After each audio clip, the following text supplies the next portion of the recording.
The realest brand is back with another video, and this video is a prophetic video. So today's prophetic word is, I need my notes as always in my Bible. So let's get started. Today's prophetic word is, they hate to love you. This is something that I have gone through specifically, and I know a lot of y'all have gone through this as well. So it's just an experience that everyone goes through, I guess. But let's get into the video of what I mean by this. You made everything that you were going through look as though nothing was happening, as if you couldn't be tamed, as if you weren't bothered by anything that was going around you, because there was a lot of things going on in your life, and a lot of people knew, or this person knew, or this person knew, but it was just like to them a shocker, like, how are you not reacting this way to this? Or how are you just being all calm? And how, like, it was just a lot of how, why, you know just a lot of questioning. You never showed your weakness, but you always showed that glow of God within you. And this glow did all the talking for you. You did not have to say this or say that. Like I said, they were always questioning why, how, like, why are you so calm? Why are you not wilding out? Or why are you not acting a fool? Because you had that glow in you. You had God in you, which made you have that peace, made you have that joy through whatever you were going through. You did not have to prove a point to others, but whatever you had to prove was to God. We all go through struggles and traumas of life. You either gonna use it as an excuse, or you gonna thug it out. Let's be real. And you thugged it out, okay? They hate to love you, because in actuality, that hate is obsession. That hate is love. They will love to do what you do. So we all know about the story of Jesus. We all know about it. Jesus knew what it was like to be exhausted, betrayed, tempted, grieving, having sorrow and heartache, as we all do. He still felt these humanly emotions. He was not exempt from it. People will always say harsh things about him, but when it came to the favors, like a miracle, or what's it called, a miracle or healing, they will be all over him and give him that praise that, oh, he's the best of the best, blah, blah, blah, that two-faced type stuff. And I just feel like this is symbolic to us who are going through it, or who have been through it, because us as believers, we go through emotions. We go through pains of life. It's not easy. They look at you and just hate that they can't do what you could do for whatever reason. They can't fathom the thought that, oh, she could do this, he could do that, you feel me? But if they only knew the process, if they only knew the discipline you had to put yourself through in order to get to that stage, in order to be renewed inside, in order to be a new person in Christ, that's the thing that they don't want to go through. And that's why they hate you for it, because they're like, she made it seem easy. Like, why is it that when I want to do it, I go through this and that, but when she goes through it, it's just like peaches and cream for her? Like, it's smooth as butter. They won't want to go through that reprogramming of the mind or of the spirit, and that's why they hate you. They would love to do what you're doing, but they can't do it how you do it. Okay? I know that's right, because it hasn't been easy for you. You've been crying, you've been probably mocked, you've been betrayed, you've been drained, you've been all of these things that they probably couldn't have taken. Not to be offensive, but they probably would have outed their way. They probably would have committed suicide, with all the thoughts being thrown to their head, with the demons and the devil fighting you. The spiritual warfare would have been heavy on them. And it probably was, and that's why they hate you. They hate you because when they were at that stage, they just gave up. And to see you go through with it is just like a shocker to them. It's just like, wow. How did you do that? Deep inside, they want to do what you do. Deep inside, they want to feel that peace. They want to feel that joy. They want to feel that love. But they can't, because they don't want to go through war. They don't want to go through that battlefield within.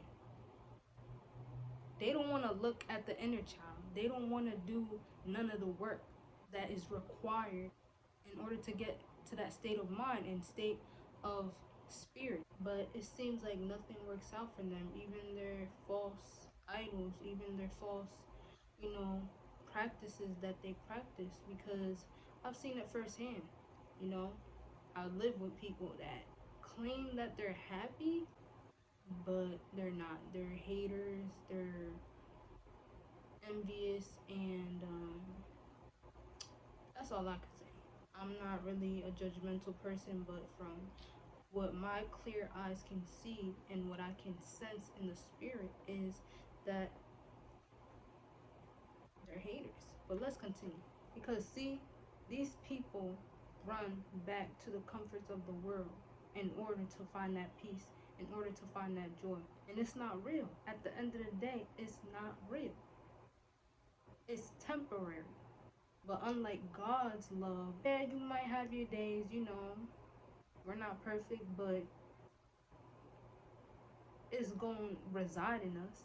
Jesus made everything seem so easy. Everything that he was doing, he made it seem so easy. He had to have his space alone, and he had to recharge himself from the people. But the people probably back in the days, they may have not known that, you know, he was going through it too, you know, and he had no record of sin, you know. And I think that's something good to look up to, because it's like he challenged himself not to sin at all. And he's the only perfect person in this world. He was the only perfect person in this world, and I think that is so amazing. And that's something we as believers strive to do. Not fully, of course, because we gonna slip and slide sometimes, you know. That's the human in us. But for the most part, that's what we look up to, you know. And it is very symbolic to us, because we still go through our problems just like Jesus did. But we are not turning to the things of the world. Yes, we might have our times where we might slip, like I said before, but they hate to love you because of the many reasons of why they could never do what you do. They could never be you. Let's put it as simple as that. They could never be you.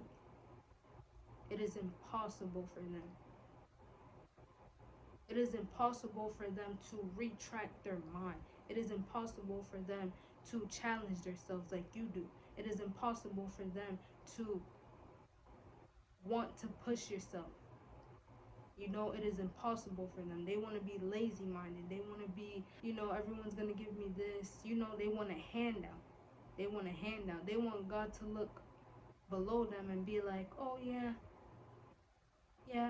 since he feels like this, I'm gonna give him this. Since she feels like that, I'm gonna give her that. Yeah, I'm gonna give her everything that she wants in the moment that she wants it. No. As believers, that's something we don't do. Of course, when you start coming into the faith, you're new, you know, you're still in your toxic ways, but God says come as you are.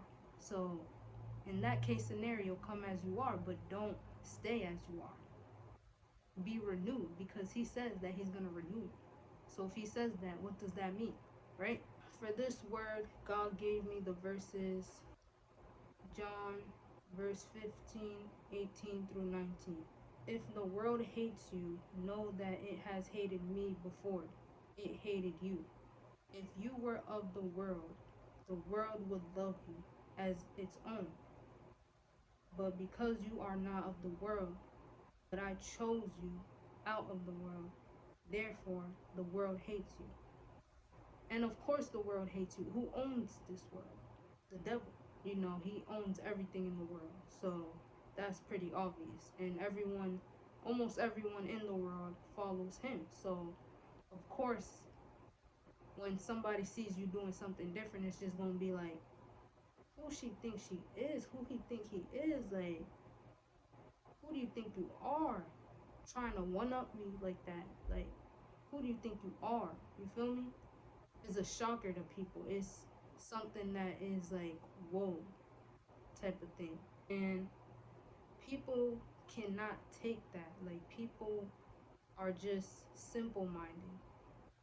They want to be in their feelings, they want to be in their emotions, they don't want to get out of their head, they don't want to try nothing new, they don't want to do nothing. You know, they might be getting to the bag, whatever, yeah, that's something that you're supposed to do anyways. But when it comes to like having a relationship with God, it's very hard because it requires change. It requires a challenge. And you know, they don't want to seek that change. They don't want to renew their minds. They don't want to do none of that because it's like a threat to them. It's a threat to the inner child, and it's a threat to the demons in them, the demons that operate in them. So, and he says it, we don't go against flesh and blood, but the rulers and powers of evil and the principality, something like that. But y'all get what I'm saying. The other verse he gave me was Matthew 5, verse 10 through 12. Blessed are those who are persecuted for righteousness' sake, for theirs is the kingdom of heaven. Blessed are you when others revile you and persecute you, and utter all kinds of evil against you, falsely on my account. Rejoice and be glad, for your reward is greater in heaven. So basically, if you don't got no haters, you're not popping. And that is true. If you ain't got no haters, you ain't popping. Hey, that is so true because the world loving you is, I mean, what are you going to gain with the world loving you? Like, let's just be real. Yeah, you're going to gain money and things of the world, but what happens when you die? They all forget you. So to me, it's just like a really bad exchange. But hey, to each his own. They will hate you. They will not like you. They will not see anything that they like in you. But of course, they're gonna see that value in you because when there's a dark room and there's light shining upon it, it's pretty obvious. It's the thing that's gonna shine the brightest in the room. So of course, it's like to say this person is different, you know, because the rest of the people in the room are dark, but then the light comes in and it just shines everywhere. Just imagine that. That's what you are, you know? When somebody gets around you, they're just like, wow, like, you're so smart, you're so this, you're so that. And maybe you haven't felt like that. Maybe you were always quiet. Maybe you never thought of that for yourself, but now you're seeing it because God in you is just giving you that confidence. And it's not a cocky confidence either, like the world portrays confidence to be. When you have confidence, it's just to say you're not worried about the next person or what the next person has. And that's what these haters be doing. They be too worried about the next person. And I find that to be very odd because why are you looking at the next person when you don't got nothing going on for yourself? Worry about yourself. You know what I'm saying? Like, worry about yourself before you worry about somebody else. And that's why I don't take people seriously. That's why you shouldn't take people seriously. Because, bro, you talking all this talk, but you're not walking the walk. Like, what are you doing for real, for real? Like, and not to be judgmental either. I promise you, I'm not a judgmental person, but God says we gotta judge righteously too. So that's what I do. I judge righteously. I see with my eyes and look in the spirit, and I'm just like, that's what it is. Because I'm not perfect, you know. I have my ways. Sometimes I have my attitudes, but I try. I try to turn my ways. I try to look at Jesus' ways and try to make it into my own life as well.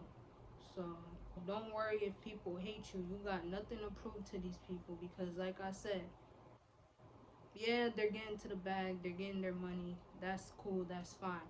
But do they have that happiness deep within? Do they have that peace and joy within like you do? No, they do not. And it's okay. Maybe one day they'll find it. Maybe something will come about. But meanwhile, just pray for your enemies and God is going to handle them because you haven't done anything to provoke this person. You haven't done anything to get that bad attention. They just did it because they're mad at you. They're mad at the light. They're mad at God. They're mad at the world. But why are you mad at the world if the world is the one that's your comforter?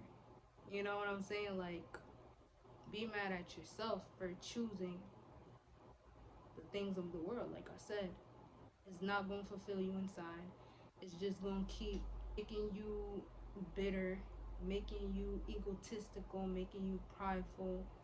And that is something that I've dealt with in the past before I came to Christ. But we all go through it. We all have our toxic ways, but the thing is we have to renew ourselves and we just have to do what we gotta do as people. But yeah, that was the word.